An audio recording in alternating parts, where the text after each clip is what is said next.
هذا القرآن يوحدنا لطريق الخير يوجهنا. السلام علیکم ورحمۃ اللہ وبرکاتہ. الحمد للہ رب العالمین والصلاة والسلام علی سید المرسلین وعلی آلہ وصحبہ اجمعین. اما بعد، بسم اللہ الرحمن الرحیم. امید کرتا ہوں کہ معزز خواتین و حضرات بخیر عافیت ہوں گی اور اللہ تعالیٰ کے خاص کرم میں، خاص رحمتوں میں اور نعمتوں میں ہوں گے اور ایمان کی بہترین حالتوں میں ہوں گے. اللہ پاک ہم سب کو ایمان کی جو ہے ترقی عطا فرمائے اور شیطان کے شرور سے محفوظ فرمائے. 13ویں پارے کے مضامین کا خلاصہ سمجھنے جا رہے ہیں. گزشتہ پارے میں ہم نے سیدنا یوسف علیہ السلام کا قصہ مختصر اور اجمالی طور پر سمجھا تھا. اب ہم اس قصے سے جو نصیحتیں حاصل ہوتی ہیں وہ سمجھیں گے، لیکن یہ وضاحت ضروری ہے کہ ان عبرتوں اور نصیحتوں کا تعلق صرف قصے کے اس حصے سے نہیں ہے جو اس پارے میں آیا ہے، بلکہ مجموعی طور پر پورے واقعے سے جو نصیحتیں اور عبرتیں حاصل ہوتی ہیں اس کا موازنہ کیا جائے گا اور اس سے بحث کی جائے گی. سب سے پہلے یہ سمجھیں کہ بعض اوقات کوئی مشکل، کوئی پریشانی، کوئی مصیبت انسان کے لیے نعمت کا، راحت کا اور اللہ تعالیٰ کی جو ہے نعمتوں کا ذریعہ بن جاتی ہے. جیسا کہ حضرت یوسف علیہ السلام کے قصے سے ہمیں سمجھ میں آتا ہے کہ ابتدا میں تو پریشانیاں ہوئی، انہیں کنویں میں بے یار و مددگار ڈال دیا گیا. مصر میں غلاموں کی منڈی میں ان کی خرید و فروخت ہوئی، عورتوں کے فتنے کا سامنا کرنا پڑا، کئی سال جیل کی کال کوٹری میں بند رہے.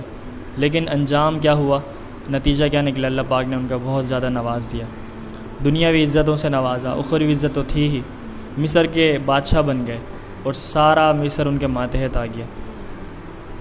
دوسری نصیحت ہمیں یہ حاصل ہوتی ہے کہ ہمیں حسد کی بیماری سے ہر ممکن بچنا چاہیے، کیونکہ حسد ایک انتہائی خوفناک بیماری ہے. سگے بھائیوں کو بھی لگ جائے تو بڑے بڑے برے واقعات جنم لیتے ہیں. چنانچہ یوسف علیہ السلام کے بھائیوں کے حسد سے ہمیں یہ بات واضح ہوتی ہے کہ حسد کی وجہ سے انہوں نے اپنے بھائیوں کے قتل کی کوشش کی اور انہیں کنویں میں ڈال دیا. تیسری نصیحت جو ہمیں یہ حاصل ہوتی ہے کہ ہمیں اپنی اولاد کی اور اپنے ماتحتوں کی بہترین تربیت کرنی چاہیے. اچھے اخلاق اور اعلیٰ اوصاف اور بہترین تربیت بہرحال اپنا رنگ دکھا کر رہتی ہے. حضرت یوسف علیہ السلام کی تربیت بھی ایک عظیم باپ کے ہاتھوں خاندان نبوت میں ہوئی تھی اور آباء و اجداد کی اخلاقی میراث میں سے آپ نے وافر حصہ پایا تھا. مثالی تربیت اور اخلاقی کمال ہی کی وجہ سے آپ مشکلوں، مصائب اور پریشانیوں کے سامنے بڑی مردانگی سے کھڑے رہے اور انہوں نے ہر واقعات کا اور ہر مشکل کا بہترین طریقے سے انہوں نے جو ہے اس کو فیس کیا. ظاہری پریشانیاں اور مشکلیں تو آئیں، لیکن حقیقی عزت کا دور آ کر رہا. یوسف علیہ السلام کے قصے سے جو ہمیں اگلی نصیحت حاصل ہوتی ہے وہ یہ ہے کہ عفت اور پاک دامنی اور بہترین کریکٹر اور استقامت یہ کچھ ایسی کوالٹیز اور ایسی خوبیاں ہیں جو کہ ساری خوبیوں کا سرچشمہ ہے، ساری خوبیوں کی بنیاد ہے، چاہے وہ مردوں کے لیے ہوں چاہے عورتوں کے لیے ہوں. اسی طرح استقامت یعنی دین پر جمے رہنے والوں کو ایک نہ ایک دن عزت اور احترام حاصل ہو کر رہتا ہے، اور حقیقت اور حق کو جتنا بھی چھپا لیا جائے بالآخر وہ ظاہر ہو کر رہتے ہیں. پھر اس واقعے سے ہمیں جو اگلی نصیحت حاصل ہوتی ہے وہ مردوں اور عورتوں کا غیر ضروری اختلاط ہے، ان کا غیر ضروری تنہائی میں جمع ہونا.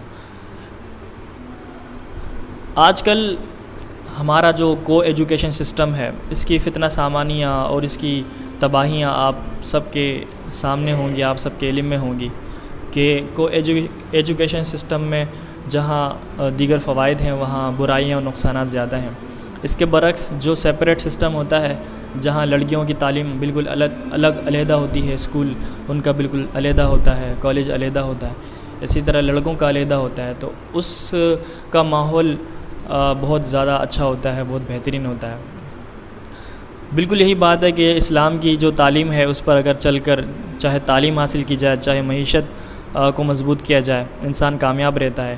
لیکن اگر اسلام کی تعلیم سے ہٹ کر کوئی روش اختیار کی جائے، کوئی طریقہ اختیار کی جائے تو وہاں فتنے اور پریشانیاں اور مسائل ضرور جنم لیتے ہیں.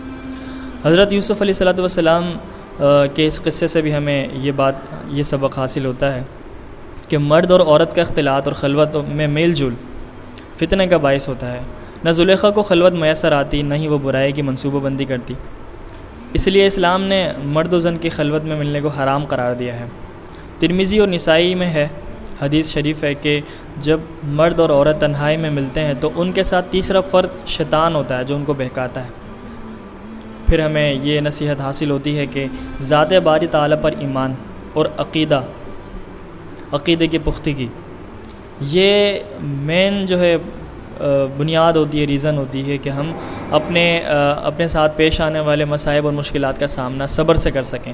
جب ہمیں اللہ تعالیٰ کی ذات پر توکل ہوتا ہے اور ہمیں پتہ ہوتا ہے کہ ان اللہ معنا، اللہ ہمارے ساتھ ہے، ہمیں کوئی فکر کوئی پریشانی نہیں، کیونکہ ہمارے ساتھ ایک ایسی ذات ہے جس کے ہاتھ میں تمام مسائل کا حل ہے، تمام پریشانیوں کو سہولت میں بدلنا جانتا ہے۔ تو یہ ایمان، یہ توکل جب ہمارے دل میں پیوستہ ہوتا ہے، پختہ ہوتا ہے، راسخ ہوتا ہے، تو پھر ہم اپنی دنیاوی پریشانیوں میں گھبراتے نہیں، آخر کار پھر ہمیں نجات مل ہی جاتی ہے، اور اخلاقی نجاستوں سے اور دنیاوی مصائب اور مشاکل سے بچنا آسان ہو جاتا ہے۔ ہمیں اس قصے سے یہ بات بھی سمجھ آتی ہے کہ مومن کو چاہیے کہ وہ ہر تنگی اور پریشانی کے وقت صرف اللہ کی طرف رجوع کرے اور اسی کو پکارے۔ جب عزیز مصر کی بیوی نے برائی کا ارتکاب نہ کرنے کی صورت میں جیل کی دھمکی دی تھی تو آپ علیہ الصلوۃ والسلام نے معصیت یعنی گناہ پر مصیبت اور پر مشکل کو ترجیح دیتے ہوئے اپنے رب کو پکارا تھا کہ اے میرے رب، جیل مجھے اس برائی سے زیادہ محبوب ہے جس کی دعوت مصر کی یہ عورتیں مجھے دیتی ہیں۔ بعض اللہ والوں کے بارے میں آتا ہے کہ جب کسی مصیبت میں اور بیماری میں مبتلا ہونے کی وجہ سے ان کی تعزیت کی گئی تو انہوں نے جواب دیا، الحمدللہ بمصیبت ہے گرفتارم نہ بمعصیت ہے۔ مطلب اس کا یہ ہوا کہ اللہ کا شکر ہے کہ مصیبت میں مبتلا ہوں لیکن برائی اور اللہ کی نافرمانی میں مبتلا نہیں ہوں۔ اس قصے سے ہمیں یہ بھی سمجھ میں آتا ہے کہ سچا داعی، سچا لیڈر اور سچا مبلغ انتہائی مشکل اور پریشان کن حالات میں بھی اپنے دعوت فریضہ سے غافل نہیں ہوتا۔ اس کو اپنا فریضہ یاد ہوتا ہے کہ میرا مقصد کیا ہے، میں کس مقصد کے لیے دنیا میں آیا ہوں۔ سیدنا یوسف علیہ الصلوۃ والسلام جیل میں بھی دعوت و تبلیغ اور اصلاح و ارشاد کا کوئی موقع ہاتھ سے نہیں جانے دیتے تھے۔ جو لوگ آپ سے اپنے خواب کی تعبیر پوچھنے کے لیے آئے، ان کو بھی آپ نے پہلے توحید کی دعوت دی، اس کے بعد خواب کی تعبیر بتلائی، اور کہا جاتا ہے کہ جیل کے قیدیوں نے آپ کی دعوت سے متاثر ہو کر ایمان قبول کر لیا تھا۔ خود مصر کا بادشاہ بھی اسلام لے آیا تھا۔ ہر مسلمان کو اور عموماً لیڈر اور داعی کو خصوصاً اپنے دامن کی صفائی کا بہت زیادہ اہتمام کرنا چاہیے۔ لیڈر کو اپنے دامن کی پاک دامنی اور ریپوٹیشن کا خیال ضرور رکھنا چاہیے۔ چنانچہ حضرت یوسف علیہ الصلوۃ والسلام کو کئی سال بعد جب رہائی نصیب ہوئی تو آپ نے اس وقت تک جیل سے باہر قدم رکھنے سے انکار کر دیا کہ جب تک آپ کی براءت اور طہارت کا اعلان نہ کر دیا جائے، جب تک سب میں یہ مشہور نہ کر دیا جائے، اعلان نہ کر دیا جائے کہ آپ بے قصور اور بے گناہ تھے، آپ کو بے گناہ جیل میں قید کیا گیا، تاکہ کل کو جب آپ زمام حکومت سنبھالیں، کل کو آپ جب قائد اور لیڈر بنیں تو آپ کو یہ طعنہ نہ دیا جائے دشمنوں کی طرف سے یا کسی بھی طرف سے کہ معاذ اللہ تم تو مجرم تھے مگر تمہیں طرز کھاتے ہوئے رہا کر دیا گیا تھا۔ اس واقعے سے صبر کی فضیلت اور اس کے بہترین نتائج کا بھی ہمیں یقین آتا ہے کہ حضرت یوسف علیہ الصلوۃ والسلام نے کنویں کی تاریکی سے جیل کی تنہائی تک اور عزیز مصر کے گھر سے بھائیوں کو معاف کرنے تک ہر جگہ مضبوطی کے ساتھ صبر کا دامن تھامے رکھا۔ اس صبر کے جو نتائج سامنے آئے وہ کسی سے مخفی اور چھپے ہوئے نہیں ہیں۔ اس میں کوئی شک نہیں کہ صبر آسانیوں، راحتوں اور نعمتوں کے دروازے کی چابی ہے، نفس، ایمان اور اللہ کی مدد اور رحمت کو متوجہ کرنے کا اہم ذریعہ ہے۔ اس قصے کے مطالعے سے حضرت یوسف علیہ الصلوۃ والسلام کی براءت اور طہارت یعنی بے گناہی کی کئی شہادتیں سامنے آتی ہیں۔ پہلی شہادت تو خود رب العالمین کی ہے، دوسری شہادت شیطان کی ہے، کیونکہ شیطان نے باری تعالیٰ کے سامنے قسم کھا کر کہا تھا کہ تیری عزت کی قسم میں سب انسانوں کو گمراہ کروں گا سوائے تیرے ان مخصوص بندوں کے جو تجھ سے مخلص ہوں گے۔ اور اس میں شک نہیں کہ حضرت یوسف علیہ الصلوۃ والسلام مخلص اور منتخب تھے، لہٰذا انہیں راہ راست سے ہٹانا تو خود شیطان کے بس کی بات نہیں تھی۔ تیسری شہادت خود یوسف علیہ السلام نے دی ابھی واقعے میں گزرا ہے کہ انہوں نے فرمایا تھا کہ اے میرے رب، مجھے جیل زیادہ محبوب ہے اس گناہ کی بنسبت جس کی طرف یہ مصر کی عورتیں مجھے بلاتی ہیں۔ چوتھی شہادت عزیز مصر کی بیوی نے دی جب اس نے واضح طور پر کہہ دیا تھا کہ اب تو حق واضح ہو گیا ہے، میں نے ہی اسے پسلانے کی کوشش کی تھی اور یہ سچوں میں سے ہے۔ قرآن نے بھی ان کے جملے کو نقل کیا۔ پانچویں شہادت عزیز مصر کے خاندان کے اس بچے کی ہے، اس فرد کی ہے جس نے کہا تھا کہ اگر قمیص آگے سے پھٹی ہوئی ہو تو یہ عورت سچی ہے اور یوسف علیہ السلام معاذ اللہ جھوٹوں میں ہے، اور اگر قمیص پیچھے سے پھٹی ہوئی ہے تو زلیخا جھوٹی ہے اور یوسف سچوں میں سے ہے۔ تو جب دیکھا گیا تو پتہ چلا کہ قمیص یوسف علیہ السلام کی پچھلے حصے سے پھٹی ہوئی تھی، یعنی کہ وہ سچوں میں سے تھے۔ چھٹی شہادت مصر کی ان عورتوں کی ہے جنہوں نے یوسف علیہ السلام کو دیکھ کر پھل کاٹتے ہوئے اپنی انگلیاں کاٹ دی تھی بے خیالی میں۔ انہوں نے آپ کے کردار کی صفائی کی گواہی دیتے ہوئے کہا تھا کہ ہمیں یوسف کے بارے میں کسی برائی کا علم نہیں۔ ان تمام شہادتوں سے قطعی طور پر، کلی طور پر حضرت یوسف علیہ السلام کی پاک دامنی ثابت ہوتی ہے۔ اب اگر کوئی سیاہ دل آپ کی طرف برائی کی نسبت کرتا ہے اور آپ پر بہتان باندھتا ہے تو اس سے بڑا جاہل اور غبی اور بیوقوف کوئی نہیں ہوگا۔ محترم خواتین و حضرات، 12ویں نصیحت جو ہمیں اس قصے سے حاصل ہوتی ہے وہ یہ ہے کہ اللہ تعالیٰ کسی کو تکلیف میں مبتلا کرنے کا فیصلہ کر لے تو اس کی تقدیر اور فیصلے کو کوئی نہیں ٹال سکتا، اور اگر کسی کے ساتھ اللہ پاک خیر اور عزت کا معاملہ کر لیں تو اسے کوئی نہیں روک سکتا۔ اس صورت کا اختتام اس آیت پر ہوا ہے۔ فرماتے ہیں ان کے قصے میں عقل مندوں کے لیے عبرت ہے۔ یہ قرآن ایسی بات نہیں جسے خود بنا لیا جائے، بلکہ یہ ان کتابوں کی تصدیق کرنے والا ہے جو اس سے پہلے نازل ہوئی ہیں، اور مومنوں کے لیے ہدایت اور رحمت ہے۔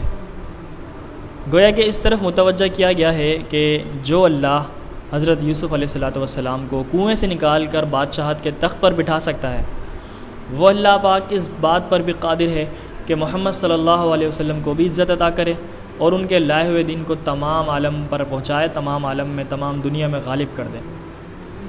اسی مضمون کے ساتھ سورہ یوسف کا اختتام ہو جاتا ہے اور پھر سورہ رعد کا آغاز ہوتا ہے۔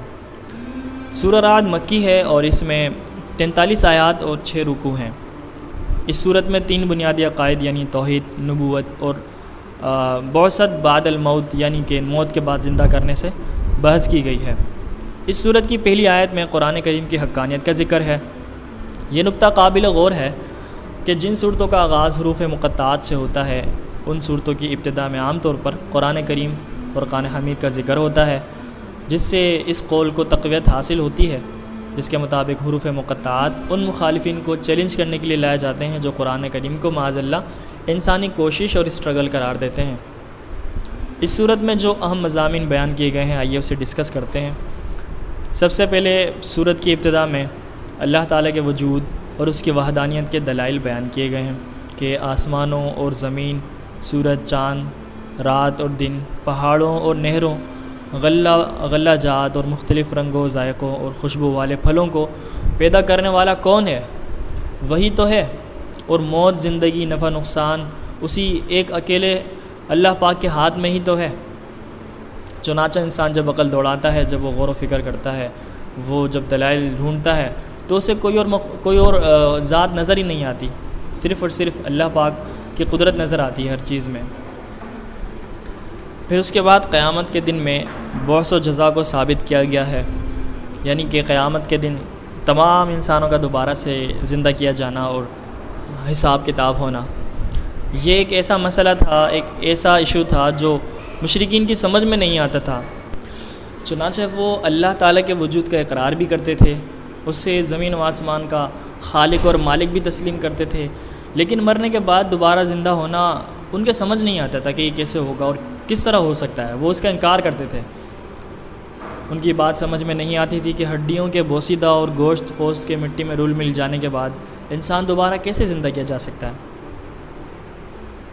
اللہ تعالیٰ فرماتے ہیں کہ مشرکوں کو اس بات پر تعجب ہوتا ہے کہ مردہ ہڈیوں میں زندگی کیسے ڈالی جائے گی، جبکہ در حقیقت باعث تعجب بات بعثت بعد الموت نہیں ہے، بلکہ بعثت بعد الموت کا انکار باعث تعجب ہے۔ اللہ پاک فرماتے ہیں کہ پہلی دفعہ بغیر نمونے کے، بغیر ڈیزائن کے ایک مخلوق کو پیدا کرنا، یہ اس سے زیادہ مشکل کام ہے کہ دوسری بار پیدا کرنا۔ دوسری بار تو پیدا کرنا آسان ہو جاتا ہے۔ تو جب اللہ پاک کو پہلی دفعہ پیدا کرنے میں کوئی مشکل نہیں آئی پیش، اور اللہ پاک کی قدرت میں پہلی دفعہ پیدا کرنا بھی ہے، تو دوسری دفعہ پیدا کرنا، دوسری دفعہ زندہ کر دینا، یہ کون سی مشکل بات ہے؟ آج کل ٹیکنالوجی کے دور میں ہمیں اسلام کی ان باتوں کو سمجھنا اور اس کی مثالیں پیش کرنا بہت آسان ہو گیا ہے، جو باتیں آج سے ٹیکنالوجی کے دور سے پہلے ہمیں اتنی واضح سمجھ نہیں آتی تھی جتنی آج آ سکتی ہے۔ چنانچہ آپ دیکھ سکتے ہیں کہ ہم موبائلوں میں، کمپیوٹر میں اور مختلف ڈیوائسز میں ڈیٹا ہم ڈیلیٹ کر دیتے ہیں۔ 10 بار ہم ڈیلیٹ کریں، دوبارہ ریکور کر کے وہ ڈیٹا واپس لایا جا سکتا ہے۔ حالانکہ یہ کمپیوٹر، موبائل ایک انسانی کاوش ہے، انسانی ایجاد ہے، تو وہ اللہ، وہ خالق جو ساری کائنات کا رب ہے، ساری کائنات کا پروردگار ہے، تو اس کے قدرت میں یہ بات کیسے نہیں ہو سکتی کہ وہ جو ہے ایک ختم ہوئی چیزوں کو، فنا شدہ چیزوں کو، مرے ہوئے لوگوں کو، مرے ہوئے انسانوں کو دوبارہ نہ زندہ کر سکے، جبکہ ایک انسان خود بنائی ہوئی چیز کو، یعنی کہ موبائل، لیپ ٹاپ، مختلف ڈیوائسز، جس میں وہ ہزاروں GB کا ڈیٹا آپ 10 بار ڈیلیٹ کر دیں، 20 بار ڈیلیٹ کر دیں، دوبارہ واپس لایا جا سکتا ہے۔ تو آج کل کی جو ٹیکنالوجی سے ہمیں ساری باتیں، ساری مثالیں سمجھنا آسان ہو جاتا ہے۔ پھر فرماتے ہیں کہ اللہ پاک نے ایسے فرشتے مقرر کر رکھے ہیں جو اللہ تعالیٰ کے حکم سے انسان کی حفاظت کرتے ہیں۔ اور پھر ایک اصولی بات ارشاد فرمائی گئی کہ کسی قوم کے ساتھ اللہ تعالیٰ کا جو خصوصی معاملہ ہوتا ہے، وہ اپنے معاملے کو اس وقت تک نہیں بدلتا جب تک کہ اس قوم کے حالات نہیں بدل جاتے۔ جب وہ قوم خود ہی اپنے آپ کو نعمت کے بجائے مصیبت میں گرفتار کر لیتی ہے اور تنگی کا مستحق بنا لیتی ہے، تو اسے ذلت والی اسباب ترک کر کے عزت والے اسباب اور وسائل اختیار کرنے ہوں گے۔ جب تک وہ خود کوشش نہ کرے اپنے آپ کو بدلنے کی، ترقی کرنے کی، تو قدرت بھی اس کا ساتھ نہیں دیتی۔ عزت کی آرزو سے عزت کا حصول ممکن نہیں۔ عزت حاصل کرنے کی، ترقی حاصل کرنے کی کوشش بھی کرنی ہوتی ہے، صرف خواہش کرنے سے کام نہیں چلتا۔ چنانچہ علامہ اقبال نے قرآن کے اس مضمون کو اپنے شعر میں اس طرح جگہ دی ہے: خدا نے آج تک اس قوم کی حالت نہیں بدلی، نہ ہو جس کو خیال آپ اپنی حالت کے بدلنے کا۔ باطل اور اہل باطل کو اس سیلابی جھاگ سے تشبیہ دی گئی جو بظاہر ہر چیز پر چھایا ہوتا ہے لیکن بالآخر سوکھ کر زائل ہو جاتا ہے۔ حق اور اہل حق کو اس سونے اور چاندی کے ساتھ تشبیہ دی گئی ہے جو زمین میں ٹھہرا رہتا ہے، پھر آگ میں تپ کر بالکل خالص ہو جاتا ہے اور میل کچیل سے الگ ہو جاتا ہے۔ دنیا بھر میں باطل کا مادی جھاگ جو اٹھا ہوا ہے دکھائی دیتا ہے، یہ جھاگ خود بخود بیٹھ جائے گا، لیکن شرط یہ ہے کہ اس کے مقابلے میں حق کے سچے پرستار کھڑے ہو جائیں، حق کے سچے چاہنے والے اور سچے عمل کرنے والے کھڑے ہو جائیں۔ لیکن آج کل جو صورت نظر آ رہی ہے وہ تو یہ ہے کہ حق کے نام لیواؤں نے اہل باطل کے اور اہل باطل نے اہل حق کے بہت سے طریقوں کو اپنا رکھا ہے، یعنی کہ اسلام کی تعلیمات کو انگریزوں نے اپنا رکھا ہے اور انگریزوں کے کلچر کو، ان کے تمدن کو مسلمانوں نے اپنا رکھا ہے، تو وہ عروج کیسے حاصل ہوگا؟ اہل تقوی اور حقیقی عقل مندوں کی اللہ پاک نے پھر 8 صفات بتائی، 8 کوالٹیز بتائی۔ وہ اللہ کے عہد کو پورا کرتے ہیں اور وعدہ خلافی نہیں کرتے۔ جن رشتوں کو اللہ نے جوڑنے کا حکم دیا ہے انہیں جوڑے رکھتے ہیں اور صلہ رحمی کرتے ہیں، تعلق نہیں توڑتے۔ وہ اپنے رب سے جڑے رہتے ہیں۔ وہ برے حساب سے خوف رکھتے ہیں، یعنی قیامت کے دن ان کا حساب، ان کا نام اعمال الٹے ہاتھ میں نہ دے دیا جائے، خدا نخواستہ ان کا نام اعمال خراب نہ ہو جائے۔ وہ اللہ کی رضا کے لیے صبر کرتے ہیں، وہ نماز قائم کرتے ہیں، وہ اللہ کے دیے ہوئے مال میں سے خفیہ اور اعلانیہ طور پر خرچ کرتے ہیں، وہ برائی کا جواب بھلائی سے اور اچھائی سے دیتے ہیں۔ ان کے مقابلے میں بدبختوں کی بھی پھر 3 باتیں، 3 صفات بیان کی۔ پہلی یہ کہ وہ اللہ کے عہد کو، اللہ کے وعدے کو توڑتے ہیں۔ دوسری یہ کہ جن رشتوں کو اللہ تعالیٰ نے باقی رکھنے کا حکم دیا ہے وہ انہیں ختم کرتے ہیں۔ اور تیسری یہ کہ وہ زمین میں فساد مچاتے ہیں، فتنہ پھیلاتے ہیں۔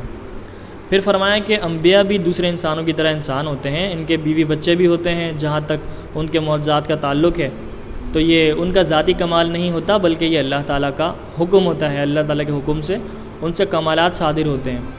وہ لوگ مقام نبوت سے ناواقف ہیں جو بشر ہونے کی وجہ سے، انسان ہونے کی وجہ سے ان کی نبوت کا انکار کرتے ہیں کہ بھلا انسانوں میں سے نبی کیسے آ سکتا ہے۔ ظاہر ہے اللہ پاک انسانوں میں سے ہی نبی پیدا فرماتے ہیں، کیونکہ اگر فرشتہ نبی ہوگا تو ظاہر ہے وہ انسان کی نفسیات سے، اس کے جذبات سے، اس کے ایموشن سے واقف نہیں ہوگا تو ایک اچھا لیڈر نہیں بن سکتا، اس لیے انسانوں میں سے اللہ پاک نبی چنتے ہیں، اور یہ بات کافروں کے سمجھ نہیں آتی۔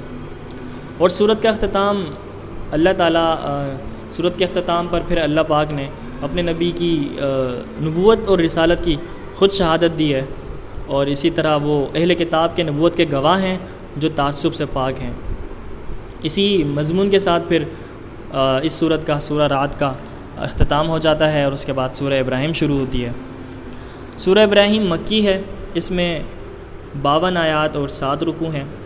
اس سورت کی ابتدا بھی حروف مقطعات سے ہوتی ہے، اور حروف مقطعات والی دوسری صورتوں کی طرح اس صورت میں بھی قرآن کریم کا ذکر ہوتا ہے، اور پہلی آیت میں ہی نزول قرآن کی حکمت اور مقصد بیان کیا جاتا ہے کہ قرآن کریم کیوں اتارا گیا، کیا مقصد تھا۔ چنانچہ فرمایا جاتا ہے کہ یہ وہ کتاب ہے جسے ہم نے تمہاری طرف نازل کیا ہے تاکہ تم لوگوں کو اندھیروں سے روشنی کی طرف نکالو، اپنے رب کے حکم سے، یعنی غالب اور قابل تعریف ذات کے راستے کی طرف۔ سورہ ابراہیم میں جو اہم مضامین بیان ہوئے ہیں آئیے سمجھتے ہیں۔ سب سے پہلے 3 بنیادی عقائد یعنی توحید، رسالت اور بعثت اور جزا پر ایمان لانے کی بحث کی گئی ہے کہ ان سب چیزوں پر ایمان لے کے رہو۔ پھر کافروں کی مذمت اور ان کے لیے جہنم کی وعید ہے، جبکہ مومنوں کے لیے جنت کی بشارتیں ہیں، جنت کی خوشخبری ہے۔ پھر خاتم النبیین صلی اللہ علیہ وسلم کو تسلی دینے کے لیے بتایا گیا ہے کہ سابقہ انبیاء کے ساتھ بھی ان کی قوموں نے انکار کیا تھا، ظلم کیا تھا اور دشمنی کی تھی، اور ان کا یہی رویہ تھا جو آپ کی قوم نے اختیار کیا ہوا ہے، یعنی کہ تاکہ آپ صلی اللہ علیہ وسلم کو کچھ دلی تسلی پہنچ جائے۔ اسی سلسلے میں اللہ پاک نے وہ گفتگو بھی ذکر فرمائی ہے جو بعض انبیاء نے اور انہیں جھٹلانے والوں نے آپس میں کی تھی، اس گفتگو کو قرآن میں نقل کیا۔ ان جھٹلانے والوں نے انبیاء کی دعوت کے جواب میں 4 شبہات، 4 اشکالات اور 4 اعتراضات پیش کیے۔ سب سے پہلے رب العالمین کے وجود کے بارے میں شبہ جو مشرکین کے ان الفاظ سے ظاہر ہوتا ہے، اور جس چیز کی طرف تم ہمیں بلاتے ہو اس میں ہمیں بہت شک ہے، مضبوط شک ہے۔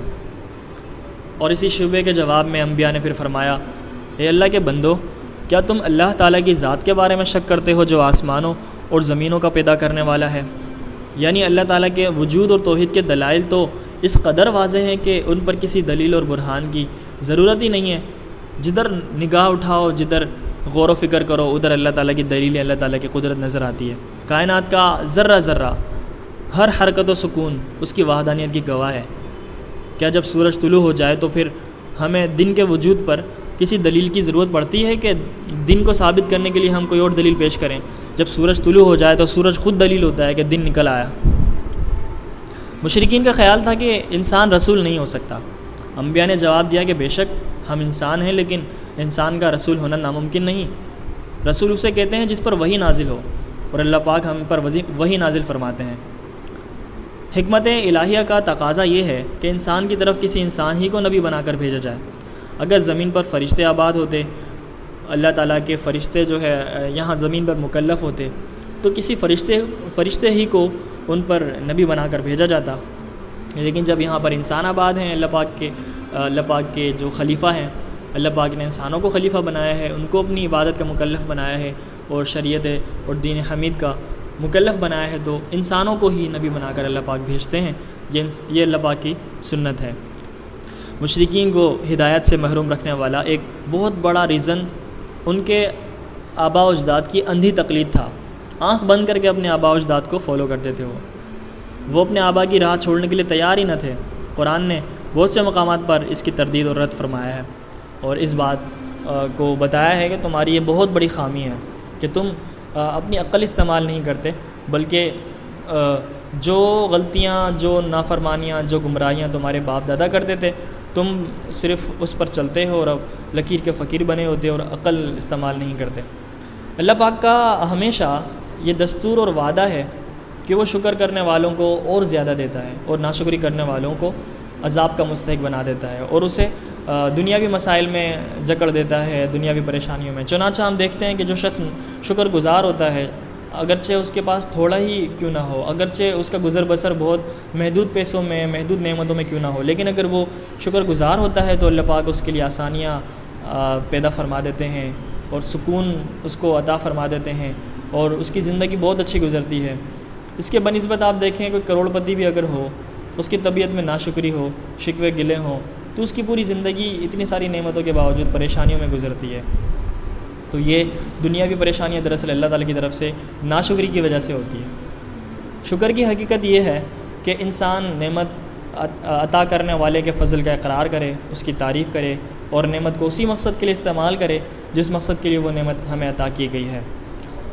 نعمت علم کا تقاضا یہ ہے کہ اس پر عمل کیا جائے اور جاہلوں کو تعلیم دی جائے، اور اسی پر دوسری تمام نعمتوں کو قیاس کر لیا جائے، تو ہمیں بات سمجھ میں آ جائے گی۔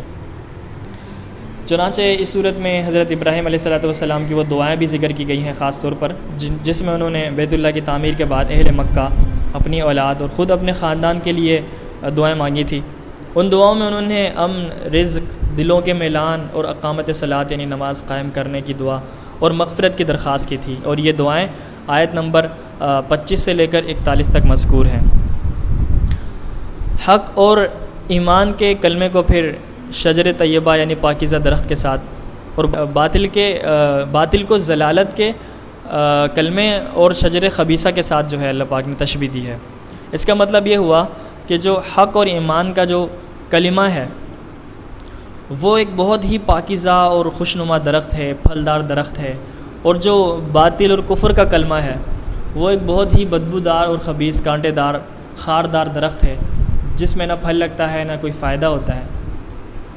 یہ دو مثالیں ذکر کرنے کا مقصد جو ہے مشرکین مکہ کو اور اس وقت کے مسلمانوں کو سمجھانا تھا، یعنی کہ اللہ پاک قرآن میں مثالیں دے دے کے سمجھاتے ہیں تاکہ ہر طبقے کے لوگوں کو، ہر طرح کے ذہن کے لوگوں کو بات بہت اچھے طریقے سے سمجھ میں آ جائے۔